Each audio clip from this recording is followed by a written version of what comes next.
The NFL announced it will display social justice messages in the end zones during upcoming games. Joe Biden fails miserably in his latest attack against President Trump. Plus, Attorney General William Barr takes on the Democrats on Capitol Hill.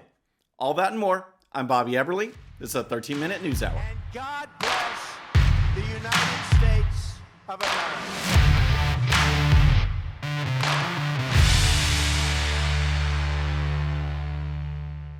All right, friends, welcome to the show. Happy Wednesday. I hope you're having a great week. If you're new to the show, thank you so much for tuning in.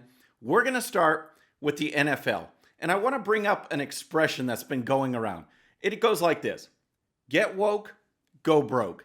And I hope so much that it's going to apply to the NFL, because we've seen this wokeness just invade society, take it over like the coronavirus. And when you're talking about corporate America, you either have these spineless leaders or radical leftists.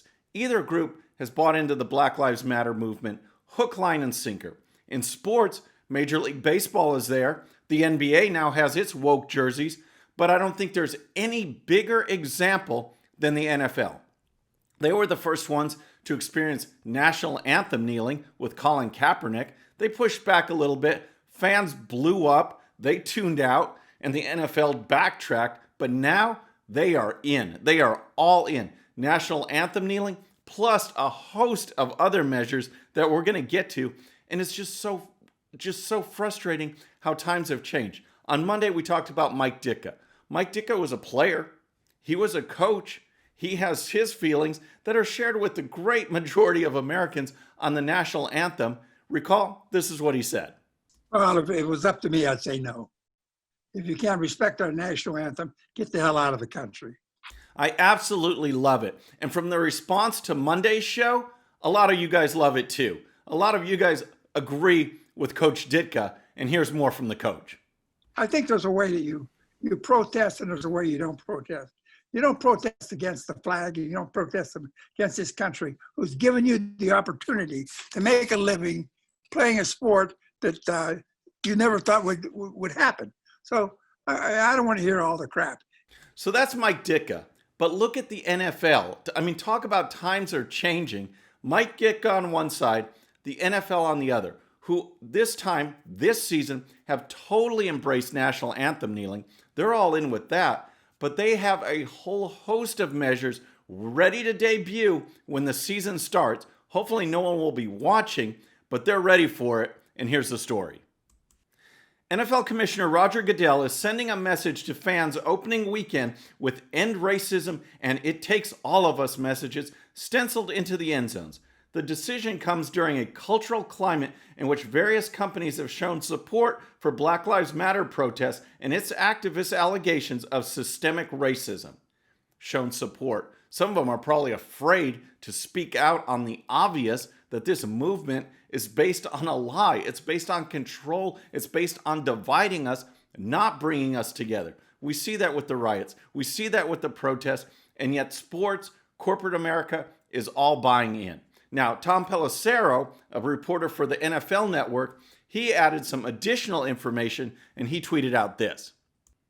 The NFL informed clubs today of plans to amplify its social justice initiatives, including helmet decals and signage in end zones for kickoff games and club home openers. And to expand on that message, Pelissero included pictures of what he's talking about. So here, I'll put this up on the screen. Here are the helmet decals. Everyone gets to put their favorite person on there that they think was wronged by systemic racism in the police department.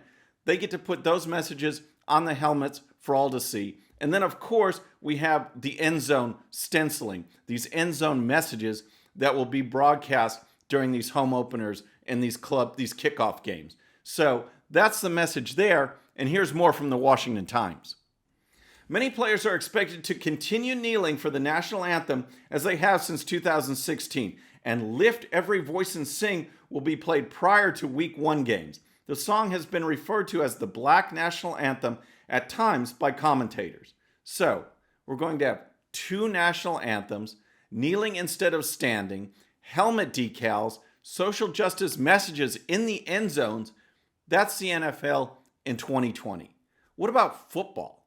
What about just playing baseball or basketball or football, giving us sports instead of all of this stuff? I'm tuning out. And it just goes, I want to know what you guys think in the comments. Will you be watching the NFL? What do you think about all of this? It's absolutely outrageous that we can't come together. All of this is designed to divide. When you kneel for the national anthem, you are disrespecting the flag. You're disrespecting our military. There is a code. That's why announcers say, ladies and gentlemen, please remove your hats and stand for the national anthem. To do otherwise is disrespectful. NFL's all in on national anthem kneeling, plus all of this. It's just outrageous. Let me know what you think in the comments.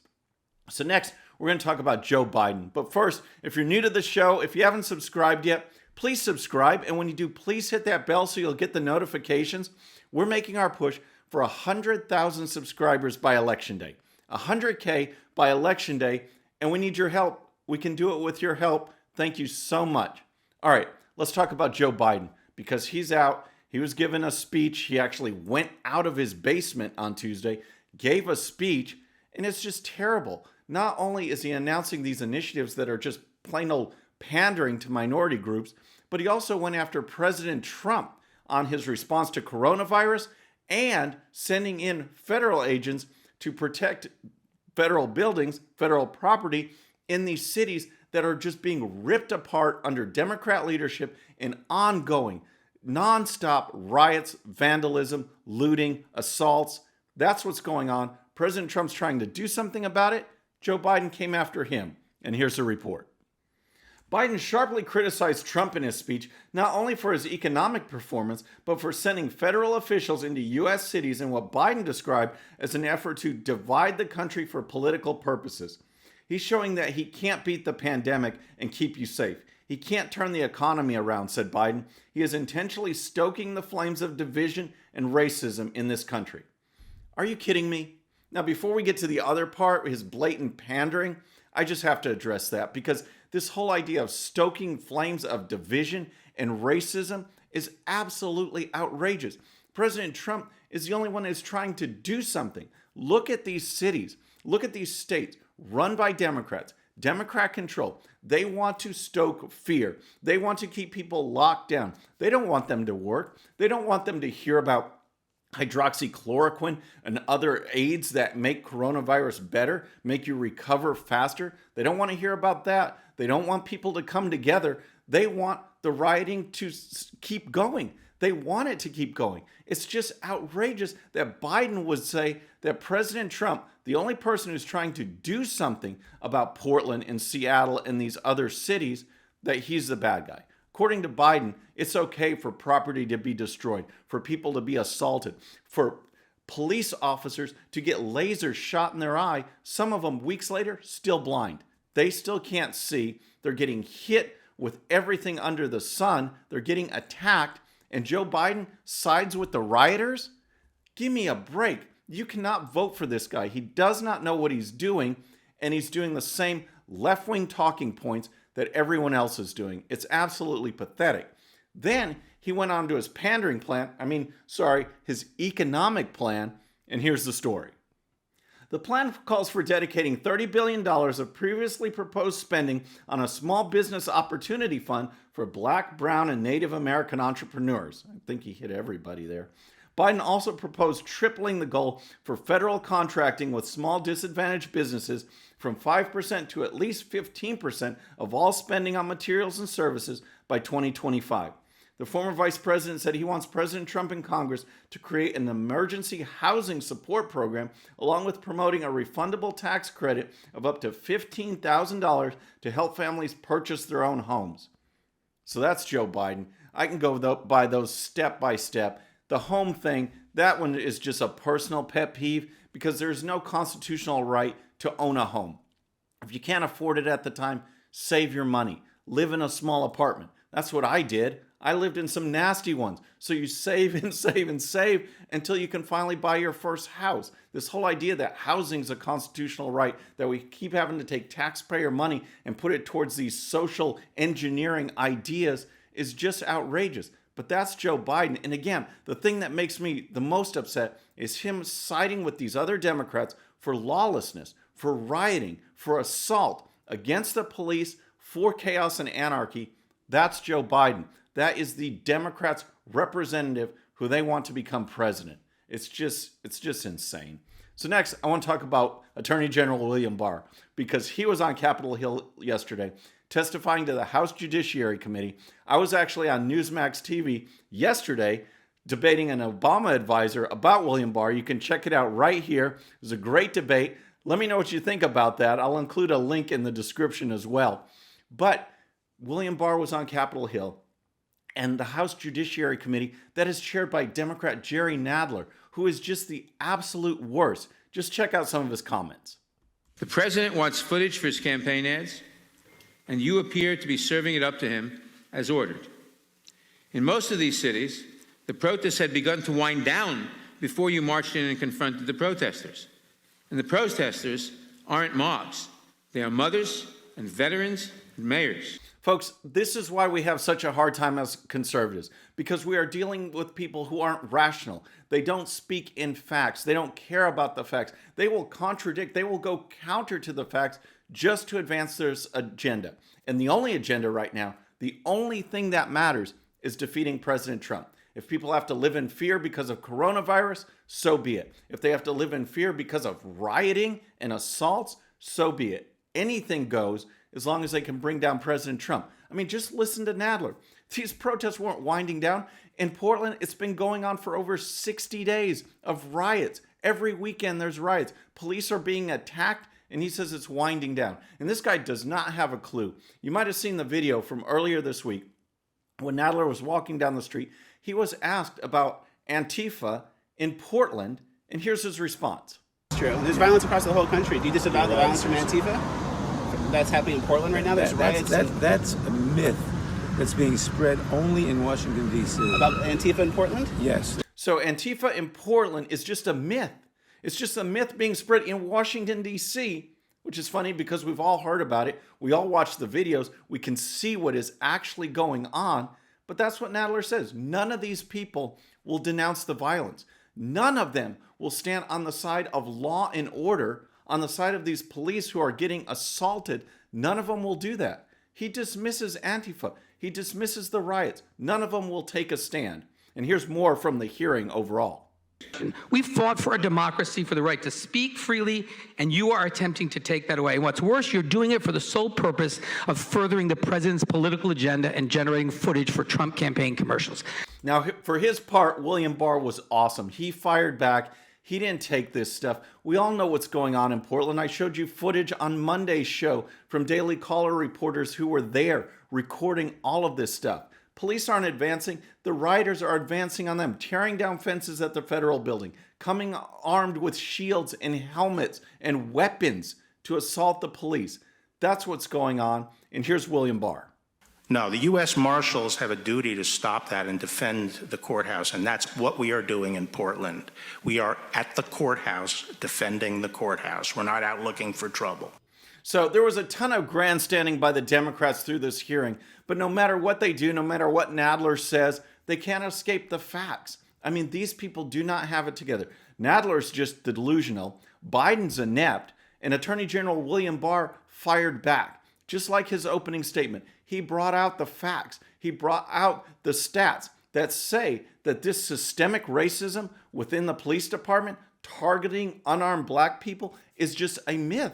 It happens more with whites, even though blacks are responsible for a majority of murders. What's the epidemic? What's going on here is black on black crime. People are dying, and Black Lives Matter isn't doing anything about that because they truly do not care. All they want is chaos and anarchy, because chaos and anarchy and fear advance their agenda, and that's what it's all about. So next, I want to talk about Chris, don't call me Fredo Cuomo, because he's taking heat, because he has been nonstop in his criticism of Florida Governor Ron DeSantis on his handling of coronavirus. Yet, the worst person for handling coronavirus by far is Cuomo's own brother, the governor of New York, Andrew Cuomo. Here's the story. On Monday, Cuomo Primetime questioned the legitimacy of recent data from the Sunshine State, which signaled an improvement in new COVID-19 cases. Can we trust the data from Florida's governor? Cuomo asked on Twitter. The next day, however, Cuomo was a bit blunter with his criticism toward DeSantis in response to the praise he received from Vice President Mike Pence, who commended the governor's strong and steady leadership. Head of task force praising governor who mishandled pandemic, the CNN anchor reacted. So, Cuomo blasts DeSantis, yet his own brother is responsible for thousands of deaths, sending people with coronavirus back into nursing homes to infect everybody else. That was his policy. And Chris Cuomo is blasting the Florida governor, who Florida is now actually improving.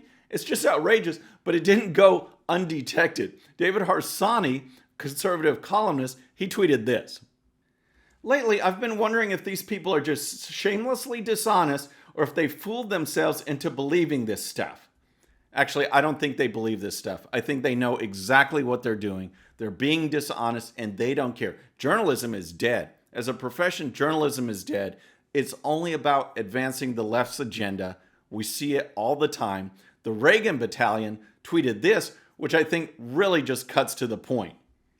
New York deaths, 32,708. Florida deaths, 5,933. That pretty much sums it up. That's Governor Cuomo versus Governor DeSantis. So Chris, don't call me Fredo Cuomo, can complain all he wants, but he needs to look at home. The next time they're all gathered together, eating, talking policy, ask your brother the hard questions. Ask your brother what's really going on in New York and why so many had to die because of inept left-wing leadership. That's what's going on. Folks, that's our show for today. I hope you enjoyed it. Please subscribe, and when you do, please hit that bell so you'll be notified, and we'll see you next time. I'm Bobby Eberle. This is a 13-minute news hour.